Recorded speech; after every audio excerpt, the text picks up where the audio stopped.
4, 3, 2, 1, go! And the first ever national live lottery draw takes place. The National Lottery. For decades, millions of people have pinned their hopes and dreams on winning a life-changing jackpot. The idea of being in it to win it has captured the hope of the nation through champagne moments and nearly winners. The concept is simple, choosing 6 numbers to change your life at the cost of £2. 60% of adults in the UK play the National Lottery.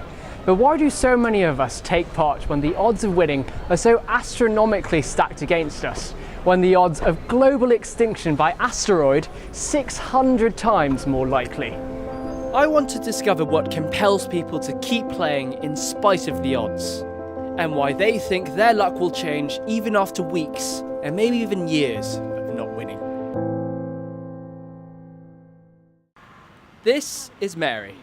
She's been in it to win it since day one, playing both online and in person. She asked to remain anonymous. My numbers are my birth date, my birthday, the month, my mum's birthday, my door number, or my mum's death, or her year. Because they mean something to me, I think myself that they might give me some kind of luck. And I got 4 numbers, and that was 100 and something pounds. And I thought I picked another number, which was going to be my birthday. And had I got that number, I would have got over £5,000. So now I've had dreams of that as well. Tell me about those dreams. I've had dreams that I've won. I could buy my house. I'm going on holiday and everything. I wanted to know how far Mary has gone to try her luck. It was my birthday, but I thought, oh, let me buy one at the coach station. Let me buy one at the village. And then when I was going back, I said, let me buy another one. So I bought 4 of them in different locations. So how much do you think you spent on the lottery? So I'd say like £20 a month? Yeah. That's like nearly £4,000. On lottery tickets since the beginning? Yeah. This made me wonder if the hope of winning can lead people to addictive tendencies. Although playing the National Lottery is not currently legally classified as gambling, Camelot, the lottery's regulator, are nationally accredited by GamCare, aiding players to seek help for the social impacts of gambling. Mike Kenwood is GamCare's development officer and helpline advisor. The lottery, it was classified as low stakes entertainment, which is quite an interesting notion because for all intents and purposes it's staking money on the prospect of winning a prize. The thought of a life-changing sum of money is something that provides people with hope. It's about putting the rest of the world over there on hold and on pause. But because the stake is low, it's relatively affordable to buy into that dream. And the other added difference, I suppose, that gambling provides, that things like drugs and alcohol don't provide, is that gambling gives the illusion of a way out of all of one's problems, because the idea that you will win big and solve everything is on the horizon. The logic that goes on in the person's mind at that point, that this is like an investment that they're entitled to win back money on. In the same way that when you go to the cinema, you're buying an experience of entertainment. When you gamble, you're purchasing an experience of risk. It's not a life or death situation. It's like we're going to chase down an antelope and risk being killed, but we are engaging with those same thoughts and feelings when we gamble because we want to experience that moment of jeopardy. And it's that people continue to play for and continue to invest their winnings in. It's not an addiction, it's just a hope, that you can have a change of life. Then, what does this hope amount to? What exactly are the odds of winning the lottery? To find out, I went to the University of Sussex to speak to lottery expert Dr. John Haig. The current National Lottery. Yeah. What are the odds of winning? If you buy one ticket, no matter how you choose your numbers, the chance that combination will be selected next time is 1 in 45 million. So you might think of it as following. Suppose you take a sort of a middle-aged man in reasonable health, and they might have a chance of 1 in 1,000 of dying in the next year. Well, if they got a chance of 1 in 1,000 of dying in the next year, they've got a chance of 1 in 52,000 of dying in the next week. 1 in 365,000 of dying in the next day, in the next 24 hours. about 1 in 8 million of dying within the next hour. To get you to 1 in 45 million, it's the chance of dying in the next 10 or 12 minutes. But it is a chance that you'll win an absolutely life-changing amount of money. It enables them to indulge in a dream. So is this dream why people fixate so much on winning the lottery? But how about the games, which are perhaps more rewarding and have better odds? So to find this out, I've come down to the seaside town of Osborne to play some bingo. If you go to a seaside, on your holidays, you always go to the pier, get an ice cream, donuts, or maybe play some bingo. So a lot of what makes bingo is inherently very similar to the National Lottery. Take the 2 slips you're given, for instance. They're full of numbers. The only difference is that with bingo, you're given a spread of numbers, versus the National Lottery, you choose your 6 numbers. Apart from that, they're very similar. You hope with your slips for either a ball to hurtle out of a machine or your number to be called by a bingo caller. And with the odds of winning at bingo, approximately 1 in 25, you're far more likely to win here than at the National Lottery. Yes, there's less potential for prize money, but there was a sense of community here. There was a serenity, there was an energy to the place. On its own, the number 5. Paul Ansell's the assistant manager of Leo Leisure Bingo in Eastbourne. What brings people back is the thrill of the chase. If they've won a few times, they're like, oh, right, okay, I'm in one, been once, see if we can go again. Once they're in here, they kind of each know each other's by their names, they know each other's by their seats. You'll have people that are quite superstitious where they'll have birth dates or they'll have just a number they've always won on, so they'll always come in and try and get that board themselves. With the lottery, you're playing against millions and millions and millions of people. Yes, obviously it is a bigger prize money, but the buzz itself isn't, I don't think it lasts as long. Even so, monumentally more people play the National Lottery as opposed to bingo. So is the question of why people play down to how Camelot incentivises people to take part? Professor Ian Walker spoke to me about how the lotto game is designed. Yeah, it was a strange product. I thought it would never fly. I was proved wrong. Bingo, like lotto, is a money redistribution machine. Lots of people put some money in, and 1 or 2 lucky people take a lot out. Whereas lotto was never really designed to generate depth of play. It was supposed to generate breadth. So, ideally they wanted millions and millions of people to each spend £1. First of all, lotto has to be cheap. The sticker price has to be low, otherwise people are not going to play it. What people like to see are large jackpots. So we want a Goldilocks version of the game. We want the game to match the size of the market. But you have to make the game interesting enough for enough people to carry on playing week after week. On average, you lose most by playing lotto. You could do better financially by doing almost anything else.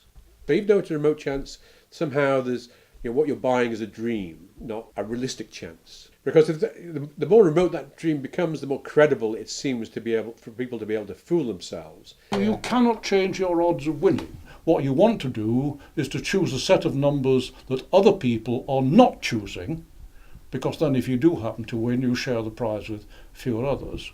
People who once they started playing the lottery took the attitude that they owned a set of numbers, and they'd better keep buying those numbers, because if those numbers ever came up when they hadn't bought a ticket, that would be fate hammering them in the teeth, and they didn't want that. Because the numbers are 1 to 59, then the average number is 30, the symmetry around that. So if you choose 6 numbers, then the average score is 6 30s, which is 180. If you're choosing a total of at least 220, say, then that is not going to be achieved by people who are choosing birthday numbers.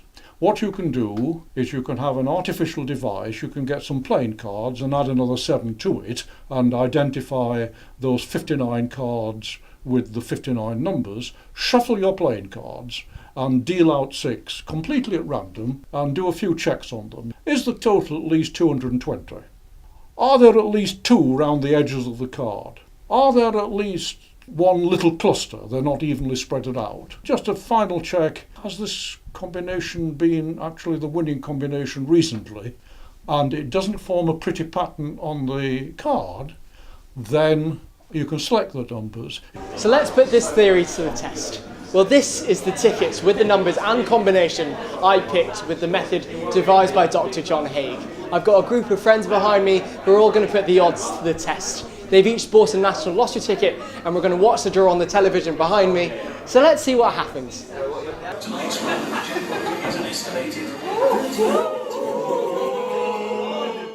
We talked to a statistician last week and he said your odds, regardless of the numbers you pick, will always be 1 in 45 million of winning. Right. And he equated that to essentially the odds of dying in the next 12 minutes. The odds of winning the lottery. How does that make you all feel? That I don't want to die in the next 12 minutes. That, as in... I mean, if I had to pick between the two, I'd definitely take the lottery. I went with a lucky dip. Can't go wrong with a lucky dip. How about you, Matt? I went slightly generic. They're numbers that might mean very little to anybody else, but to me they're the 6 best players in the Boston Red Sox. 43. So there's still 4 to go. For the people that chose the lucky dip, have you seen your numbers? Do you like them? I don't think they're very good. No? I think it's a good range. There's a 5 in there, and 5 is nothing for me. I've got one of them. Yeah. Why is there hope when the odds are so astronomically stacked against them? I think it is that you've got to be in it to win it principle. It's one. It may well be 1 in. Was it 1 in 50 million? 45. 1 in 45 million. But somebody still. It was only last week we saw somebody took 130 million on the Euro Millions. If you don't buy the ticket, that can't be you. And I think that's what draws people in. Bonus. So none of us won, not even any of the small prizes. It just goes to show no matter how much you pick your numbers, the odds will always be 1 in 45 million. But I went back to Dr. John Haig, who explained the importance of choosing your numbers randomly. People confuse an even spread of numbers with a random spread of numbers. There's a famous example from the Irish lottery where the jackpot was shared between 2 people and they had each chosen their numbers by using the dates of birth, death and ordination of the same priest. The most outstanding thing that ever happened in the lottery was on draw 9 back in January 1995, and about 70 million tickets were sold. If people are choosing at random, you'd expect each of the 14 million combinations to be chosen about 5 times, but it was actually chosen 126 times. The winning numbers were 7, 17, 23, 32, 38, and 42. Mm-hmm. You can imagine somebody just going down the lottery because this is what a ticket. That's what the ticket looked like, and they're going thinking they're doing it at random. But if you play the lottery 45 million times in different instances, it would not guarantee your victory. No, you're not. If the chance is 1 in 45 million and you do it 45 million times, the chance it never comes up is, to all intents and purposes, 37%. And if you do it 135 million times, in other words 3 times that, you've still got a 5% chance of never having hit the jackpot. So ultimately, you might never win the national lottery, and that is the reality a lot of us have to face. But the common denominator of all the conversations I've had is the prospect of hope, the joys of playing, the joys of chancing your luck, the joys that thinking this one ticket might just change your life. Your friend who's lost £4,000 in the space of 15 years, well, she's won every week in the sense that she's enjoyed the experience. In a sense, it would be irrational for her to stop playing. The attractive thing about this product is that many people do not have great opportunities for changing their lives in a really big way. Do you think you'll ever stop? Well, yeah, if I won, I would stop. I would stop, yes. But I probably won't. I really won't.